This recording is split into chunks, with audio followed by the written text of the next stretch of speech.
Olá, gente, boa tarde. Bom, nossas férias terminaram e agora é o momento de voltarmos às aulas. Antes da gente começar, espero que vocês aí do outro lado estejam bem, todo mundo saudável. Aqui o álcool gel do meu lado. Por favor, se precisarem sair de casa, usem máscara, se protejam. Quem tiver que sair de casa, retornar, faça a higienização correta daquilo que trouxer da rua. Já tira a roupa que você estava utilizando, já coloca para lavar. Infelizmente nós já temos 2 óbitos na nossa cidade devido a essa doença, então agora mais do que nunca nós precisamos tomar todos os cuidados necessários e eu conto com vocês, certo? Bom, nós iremos dar simplesmente continuidade ao assunto de onde nós paramos. E eu peço que vocês abram os livros na página 81, ok? Eu tenho umas explicações para dar para vocês antes da gente continuar as nossas aulas. Primeiro, a dinâmica das nossas aulas será um pouquinho diferente. Como que nós tivemos a experiência anterior? Eu passava um conteúdo para vocês e aí ficava uma atividade para ser resolvida. Quando essa atividade era resolvida, vocês já me enviavam as fotos da atividade automaticamente. Assim, rapidamente, de um dia para o outro, vocês já enviavam. Agora, numa questão de otimização do nosso tempo, para melhorar o atendimento a vocês, como que vai funcionar? As disciplinas, português, matemática, história, geografia, enfim, terão um dia de recebimento da atividade. Ou seja, mesmo que eu passe a atividade hoje para ser feita, você só vai me entregar no dia que for para entregar a atividade de língua portuguesa, entendeu? Então, se nós temos 5 aulas durante a semana e eu passo 2 atividades, você só vai me entregar no dia do recebimento. Suponhamos que o dia do recebimento seja sexta-feira e eu passei a atividade na segunda e na quarta.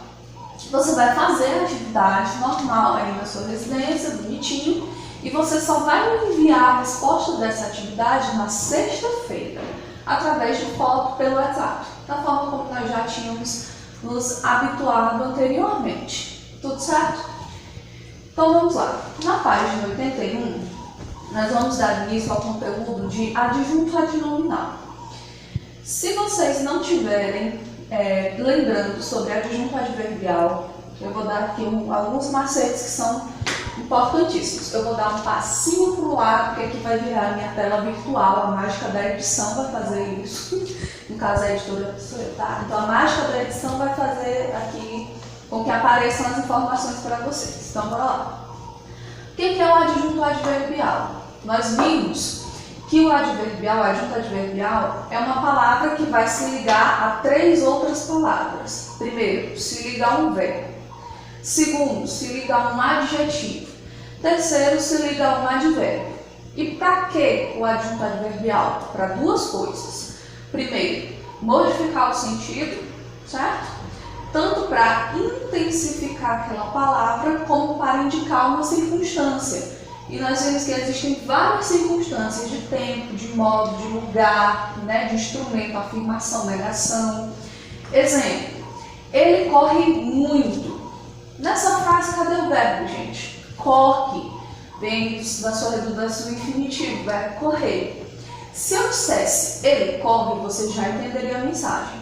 Mas eu quis intensificar o sentido da corrida, então eu afirmei que ele corre muito. Então a palavra muito é o meu advérbio e está dando sentido de intensidade. Até aí tudo certo. Então, relembrando um pouquinho, que seja o adjunto adverbial, agora nós entramos no adjunto adnominal.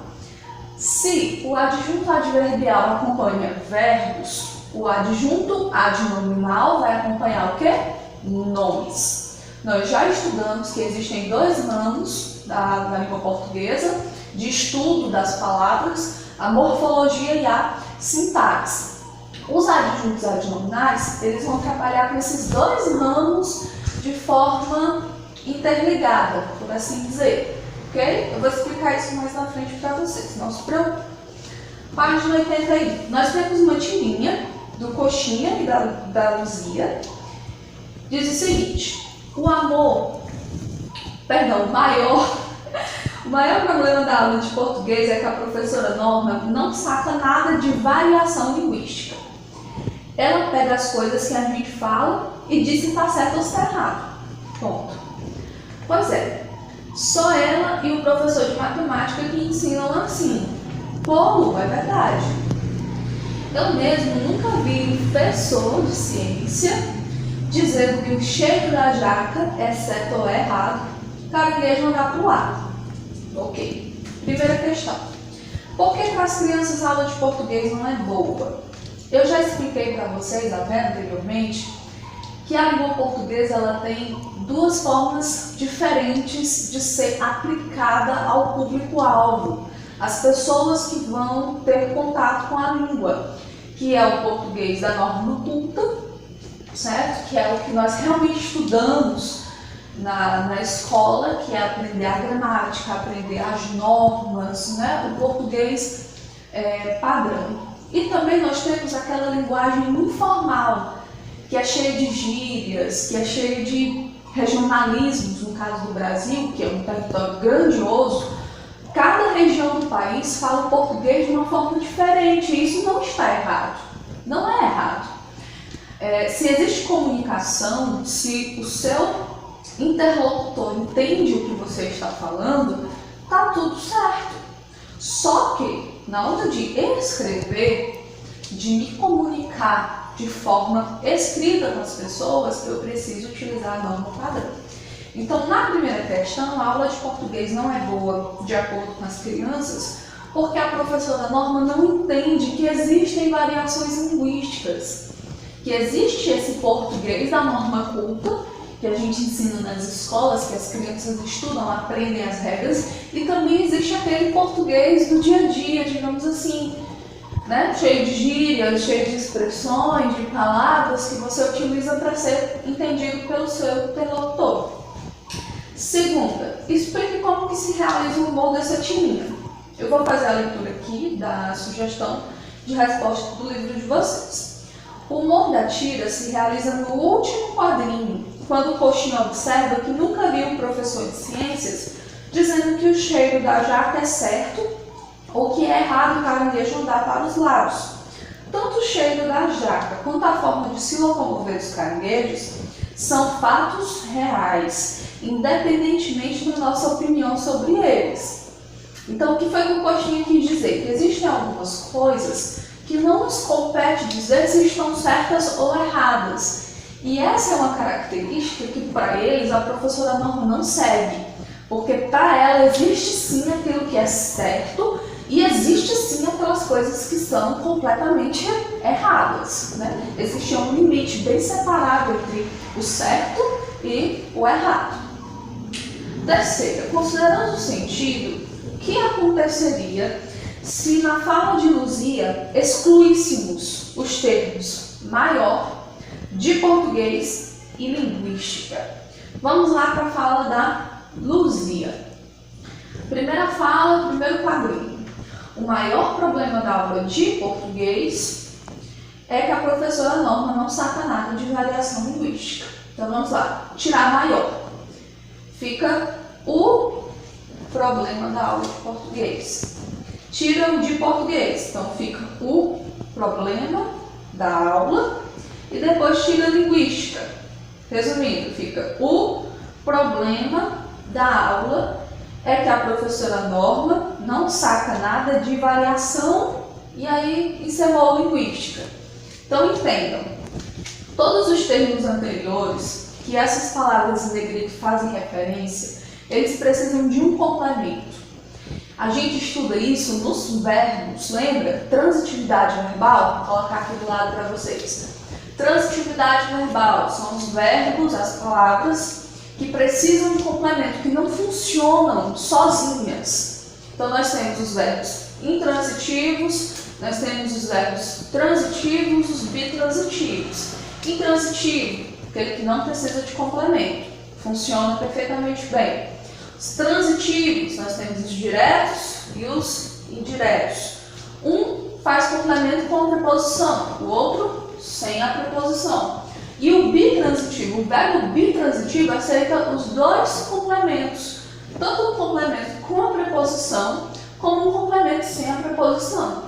Então, esse conceito de verbos transitivos a gente já conhece. A gente já sabe que existem verbos cuja predicação exige um complemento, que ele não funciona sozinho. Mas isso acontece só com os verbos? Na língua portuguesa é só o verbo, essa palavra que exige complemento? Não.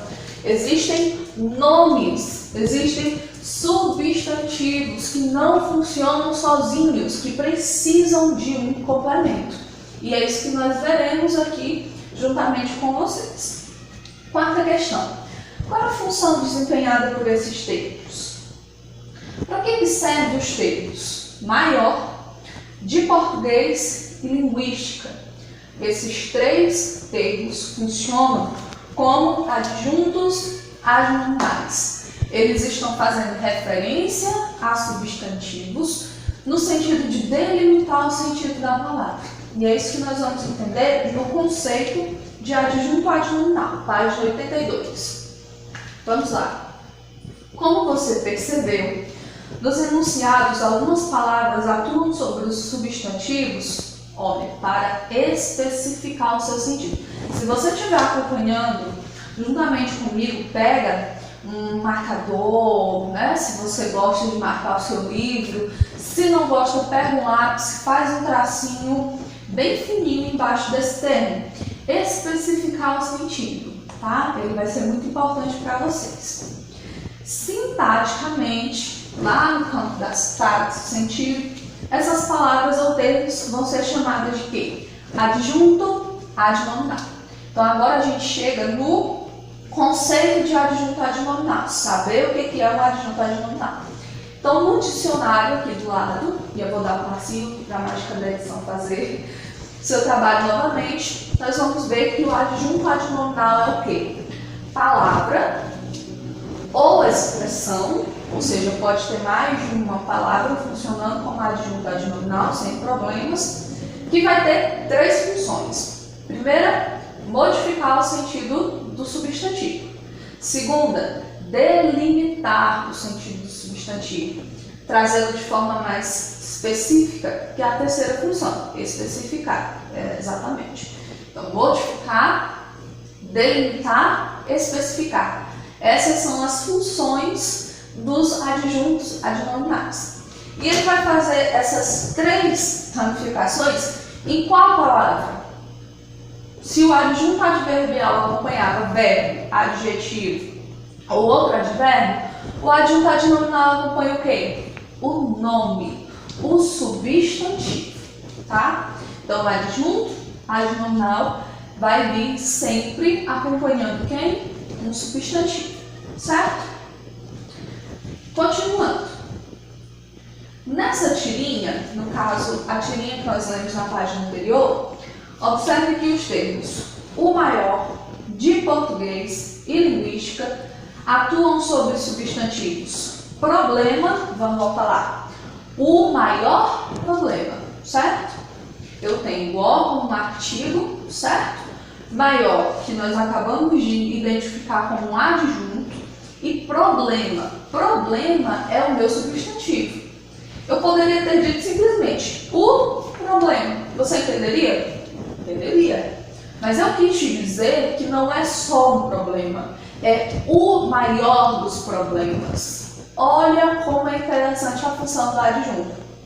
Nesse caso, em vez de dizer que o problema da aula de português é este, eu quis no caso, especificar para você que o maior problema, ou seja, existem outros problemas, mas um deles se sobrepõe aos demais, é maior que os demais. O outro termo, de português, está acompanhando o quê? Está acompanhando aula. Vamos voltar lá?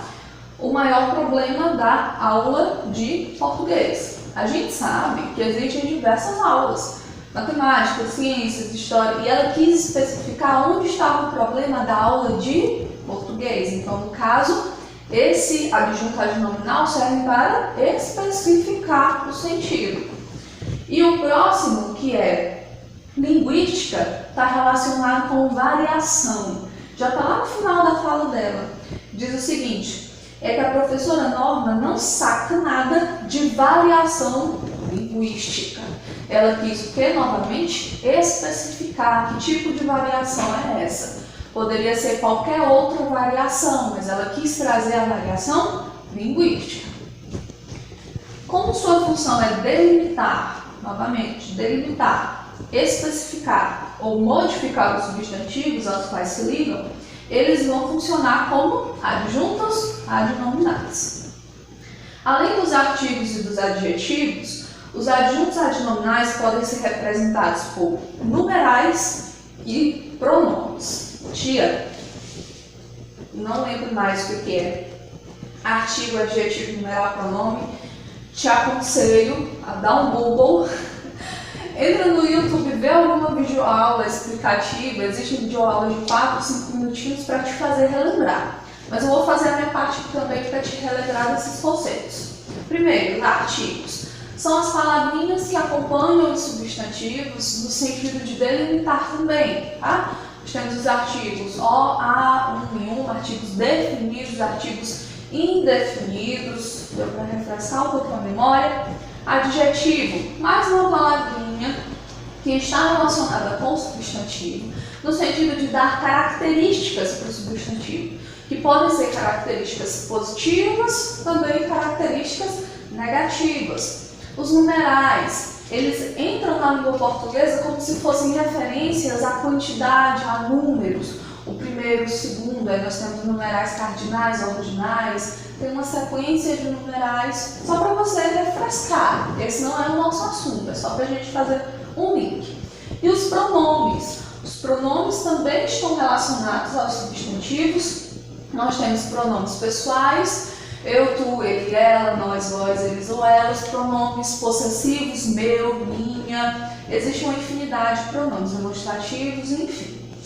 Então, além do substantivo, no caso, perdão, além desses termos que eu havia citado anteriormente, o adjunto funciona nessa classe de palavras. Um adjunto pode ser um artigo, um adjunto pode ser um adjetivo, um numeral até um pronome. Todos eles fazendo referência a quem? Ao substantivo. Então vamos para os dois exemplos que temos aqui para a gente poder finalizar a nossa aula. Primeiro, ela está usando duas canetas? É uma pergunta, de novo aqui para a mágica da edição acontecer. Ela está usando duas canetas? É uma interrogação, não é isso? Uma pergunta. Vamos analisar aqui o enunciado. Eu tenho o sujeito, ela, eu tenho o predicado, está usando duas canetas. E aí, qual é o substantivo que nesse predicado tem mais significado? Mais importante? Se você tiver respondido caneta, parabéns, acertou. Canetas é o substantivo que tem mais importância. Antes de canetas, eu tenho numeral. Duas. Gente, poderia aqui ser uma infinidade de canetas. Ela está usando 5 canetas? Ela está usando 20 canetas? Não, ela está usando duas canetas. Então, aqui eu tenho um adjunto adnominal, que faz parte da classe dos numerais, e ele está servindo para quê? Para delimitar o sentido de canetas. Participação especial da minha cachorra, tá? É normal ela ficar latindo enquanto eu gravo as aulas. Segundo exemplo, minha meia está furada. Aí eu já tenho o adjunto adnominal como a primeira palavra dessa oração. Minha meia está furada. Qual é o adjunto? Perdão, qual é o substantivo que esse adjunto está fazendo referência? Meia. Gente, poderia ser a meia de qualquer pessoa. A meia dele, certo? Poderia ser uma meia usada, emprestada. Mas ele quis especificar, delimitar, que essa meia é minha. Percebe a diferença? Aqui, o adjunto adnominal é um pronome possessivo, meu, minha meia está furada, ok? Finalizando aqui, é importante notar que na frase minha meia está furada, o adjetivo furada se refere ao sujeito, substantivo meia, através de um verbo de ligação, o estar. Já estudamos também os verbos de ligação. Portanto, não constitui um adjunto adnominal, mas um predicativo do sujeito, que está trazendo só uma explicação sobre o adjetivo. O nosso foco aqui é analisar o adjunto, ok? Então, página 82, nós temos a atividade. Eu vou deixar aqui na descrição desse vídeo qual é a data que vocês irão entregar essa atividade, tá? Então, vocês vão responder a prática linguística da página 82, 83, 84 e 85. Meu Deus, já vai matar um. Não vou matar. Calma. Só são 6 questões. Simples, coisa rápida, coisa fácil. E ainda tem algumas questões objetivas que é só questão de lógica para vocês. Tá bom? Qualquer dúvida vocês sabem aonde me procurar. Espero que vocês tenham compreendido aí o adjunto adnominal. Ok?